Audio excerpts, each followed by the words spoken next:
Hello guys, welcome back. ഇന്ന് നമ്മൾ അടിപൊളിയായിട്ടൊരു പപ്പട ചമ്മന്തി ആയിട്ടോ വന്നിരിക്കുന്നത്. കഞ്ഞിക്കും ചോറിനും രണ്ടിനും പറ്റിയ ഒരു അടിപൊളി ഡിഷാണ് കേട്ടോ. അതിനാദ്യം നമ്മൾ വേണ്ടത് നമുക്കൊരു 4-5 പപ്പടം കാച്ചി മാറ്റി വെക്കുക. ആദ്യം ആ എണ്ണയിൽ ഒരു കൈ ഒതുങ്ങുന്ന ഒരു 10 കുഞ്ഞുള്ളി എന്നിട്ട് ഇട്ടിട്ട് ചെറുതായിട്ടൊന്ന് ചൂടാക്കിയിട്ട് മാറ്റി വെക്കുക. അതിൽ തന്നെ കുറച്ച് ചെറിയ കഷ്ണം ഒരു ഇഞ്ചിയും ഇതേപോലെ തന്നെ ചൂടാക്കി മാറ്റിയിടുക.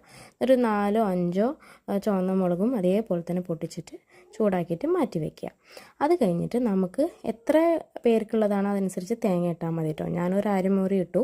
എന്നിട്ട് ഉപ്പ് ഇടുമ്പോൾ നോക്കിയിട്ട് പപ്പടത്തിൻ്റെ ഉപ്പുണ്ടാവും, സോ അതിനനുസരിച്ചുള്ള കല്ലുപ്പ് കുറച്ചിട്ടാൽ മതി. എന്നിട്ട് ഒരു ചെറിയ നാരങ്ങ സൈസുള്ള പുളിയും എന്നിട്ട് ആവശ്യത്തിനുള്ള മുളക് പൊടി ഇട്ടിട്ട് നമ്മൾ നല്ലോണം മിക്സ് ചെയ്ത് അരച്ചെടുക്കുക. എന്നിട്ട് അതൊരു ബൗളിലേക്ക് മാറ്റിയെടുത്തിട്ട് എന്നിട്ട് അതിൽ നല്ലോണം പൊടിച്ച പപ്പടം ചേർത്തിട്ട് കുറച്ച് വെളിച്ചെണ്ണ ഒഴിച്ചിട്ട് നല്ല രീതിക്ക് കുഴച്ച് ബോൾ പോലെ അങ്ങനെ നമ്മൾ ഉരുളെടുക്കില്ലേ, അതേപോലെ തന്നെ ആക്കി റെഡിയാക്കി വെച്ചാൽ നമ്മുടെ പപ്പട ചമ്മന്തി റെഡി.